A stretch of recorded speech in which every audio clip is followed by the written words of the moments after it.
Good afternoon, all.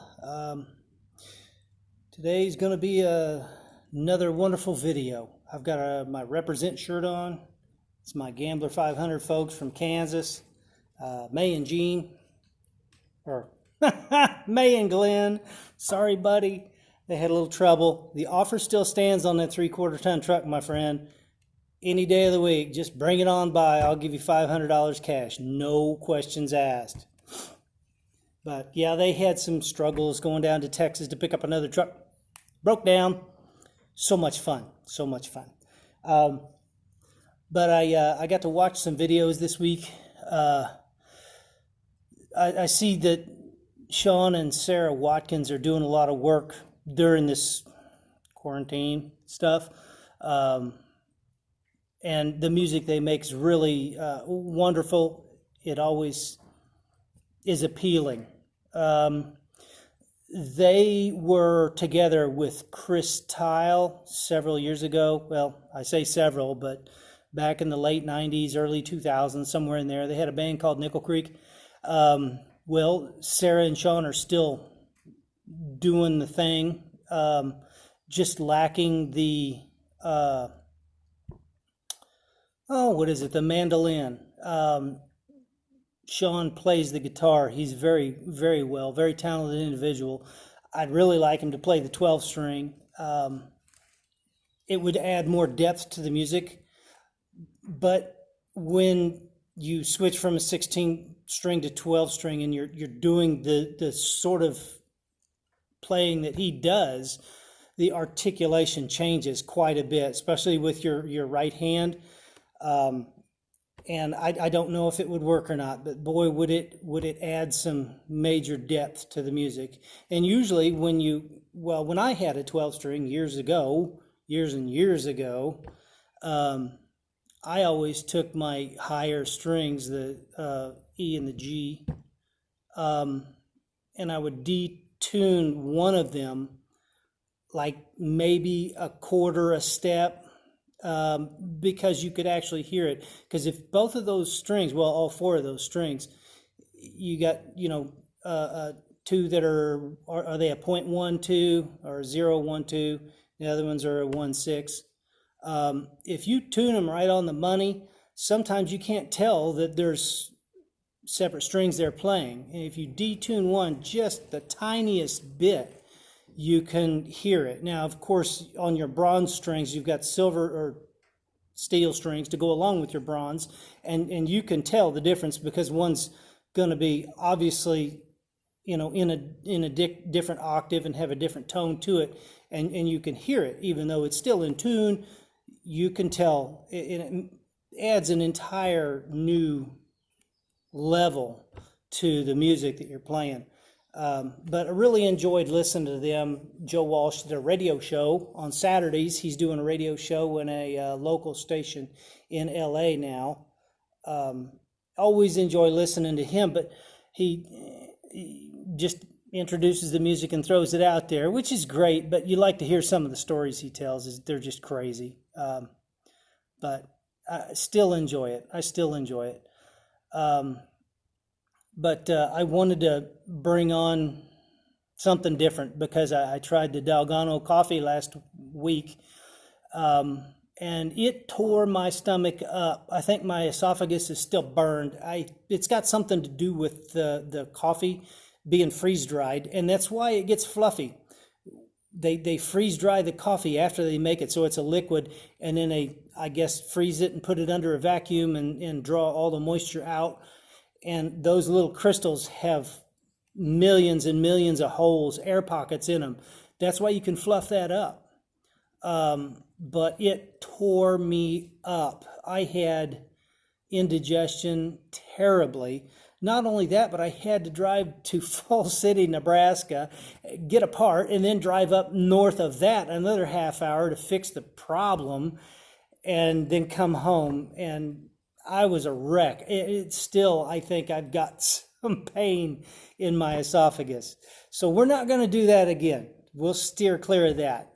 We can do more shit with coffee, just not the freeze-dried stuff. I can't do instant. It's really rough on me.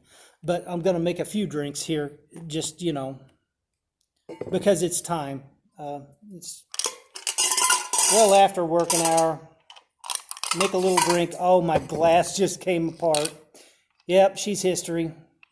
Well, I was going to have a little sip of Kahlua with that because I have that guy right there. And I have some Kahlua. I'm going to have to put this shit in the freezer. I don't know if it'll freeze at 20%. 20% alcohol? Let's find out. We'll just throw this in the freezer and throw my glass in the trash.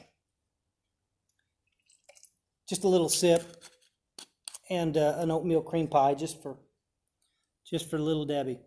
But I'm going to make something a little bit different. Hopefully everybody enjoys it and maybe learns from it. But when we go camping, I like to cook mushrooms. And I fry them. You can do morels or the fairy rings, the shaggy manes, hen of the woods, puffballs. If you've never seen a puffball, it's those big, oh, they get pretty big, but small ones. And you find them in the woods. They look like a little button off of the couch, and you squeeze them and stuff comes out. Well, if you get those, and usually they'll get really big when they're white, pure white all the way through, you can fry them up just like you do any other mushroom, and they're very, very tasty. And mushrooms have been like the meat substitute. So if you're vegan or vegetarian, I don't know the difference between the two, but if you want to use mushrooms for the meat substitute, it works out really well. These I make for just like a snack, and they're gone in no time. They're really, really good. Let's have a little bit of this Kahlua, shall we? Oh, I forgot my napkin.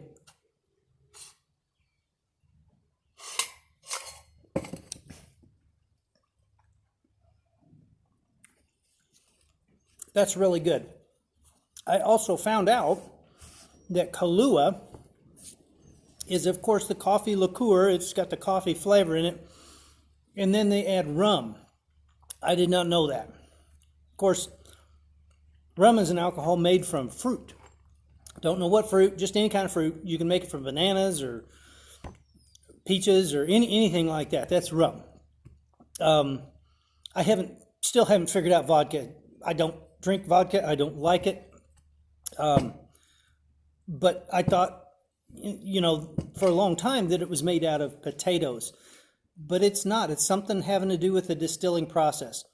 I'll do a little research on that. But we got the answers on the Kahlua. We got the answers on the instant coffee. But I want to pull out some mushrooms and kind of show you all how to get this started.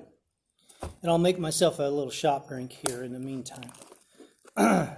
You just go to the store and get these portobello mushrooms.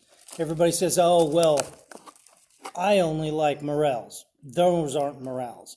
Well, yeah, there's a difference, I will agree, between morel mushrooms and portobellos. But it's, when you cook them the way I'm going to cook these, which I'm going to do in a different episode, when you cook them in the way I'm going to cook them, you can't really tell the difference. And like I said, it could be a shaggy mane or even a puffball. As a matter of fact, if you look at this just like that, that could be, if you were out in the woods and you saw that laying like that, check it out. It's probably a puffball. They don't have a long stem like this. They're just round, and they will have like a little bitty root system or something on the bottom of them, but it's very minimal. If you know somebody with a horse pasture, you'll find a lot there. I don't know why. Please don't try to ask me because I don't know. But puffball mushrooms like horse manure. And don't let that gross you out because the lettuce you're eating today was fertilized by manure. So I don't want to hear it. All right. I got to get a drink fixed here. I've only got like a couple Sprites. I think I got one Sprite left in the fridge. So we'll see. I had to come bring these down from the garage. Let's see if I can get my handle. I know it's getting a little low, but I've got like 5 of these over in the corner. It's insane.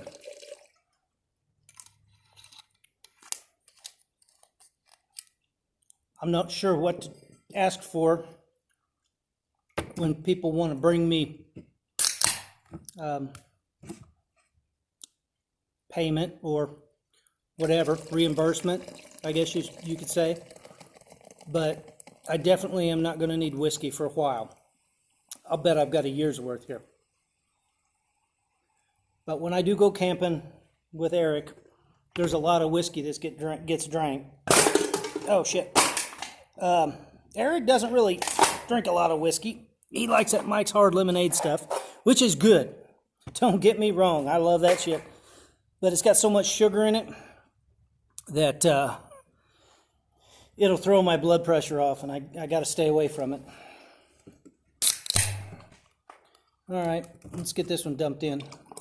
We'll get started here. That Kahlua is really, really good with the oatmeal cream pies. Clear winner. Clear winner. Okay. Now, get yourself a tub of these. You can get the smaller ones too. And what we're going to do, I used to slice these with like a paring knife. But, you know, I got to where I really didn't care anymore. So you just tear them up. See how that tears?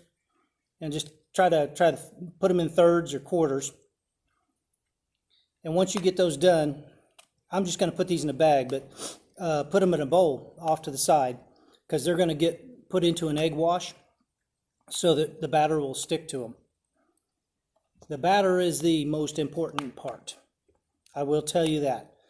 Well, and the second, I suppose, most important part is fresh mushrooms. Go to the store, buy the mushrooms on the day you're planning on preparing them, and they will turn out better than if they were a day old or 2 days old, because they're already, you know, these are probably 3 days old. I didn't look at the package. I'm sure there's a date on it somewhere. These are probably 3 or 4 days old, where they've been down in a dark cave in the planters, like the size of this table is a planter, and they put dirt in there and they spread the spores and they grow the mushrooms.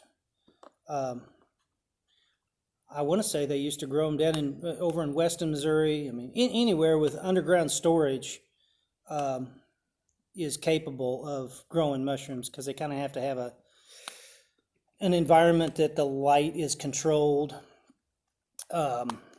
Temperature and humidity, I'm sure, play a big part in it. I don't know. That's out of my wheelhouse for sure. Okay, so you get the idea, right? I brought along a Ziploc bag. We'll put these in the Ziploc and get them off to the side. But that's what you want right there. Just chunk them up and throw them in a bowl. I usually prepare my batter mixture ahead of time. But, you know, for what we're doing right now, this is fine. It just kind of shows you how to do it. I think one hit the floor. We'll dust it off. Don't tell anybody. They're not going to catch the runny from that shit. Trust me. All right. Let's set this stuff off to the side. Damn it. I can't find that one that hit the floor. Here it is. It'll be all right. Boy, Brian hates that. It'll be all right. It won't be all right. You're fucking it all up. You're doing it all wrong. We'll go to the track. I was at the track one day and had some work I was doing with my tires and left all the lug nuts, not all of them, but a lot of them, in a bowl in the shop. And I was at the track and Brian was at the track. And I said, oh shit, will you help me? I need to put some lug nuts, transfer them over, you know. I called Dad. He was like on the way. He was turning around, get my lug nuts, bring him to the track before the heat race. But I was getting ready to go out and just do hot laps. And Brian freaked the hell out because I was taking one lug nut off of every wheel. And I was going to have on the left front 2 or 3, and the rest of them would have 3.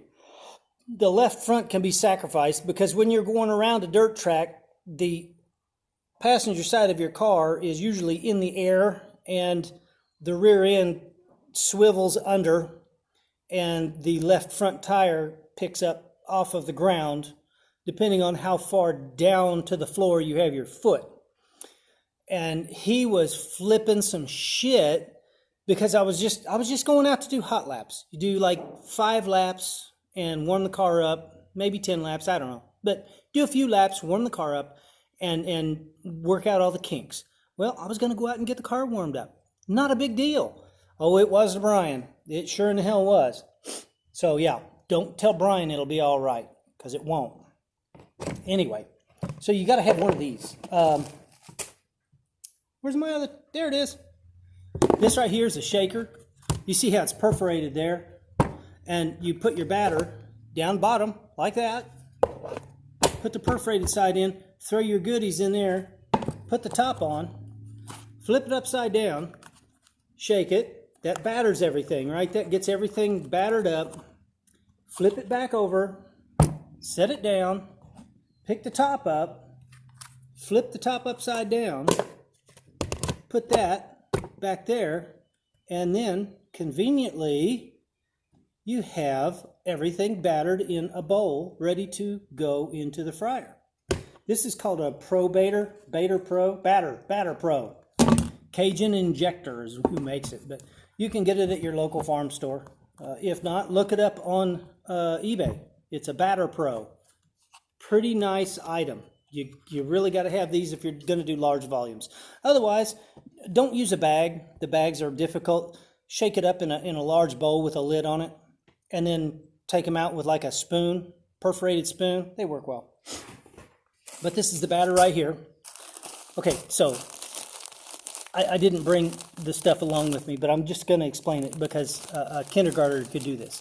This is 1 part cornmeal to 1 part flour, okay? And then take, and if you're going to do like a cup, usually a cup a piece will do like this large batch that I had. It'll do 1 pound of mushrooms, 1 cup a piece. You may have to have 1.5 cups. But then you want to make sure that you put in 2 tablespoons of Lowry seasoned salt.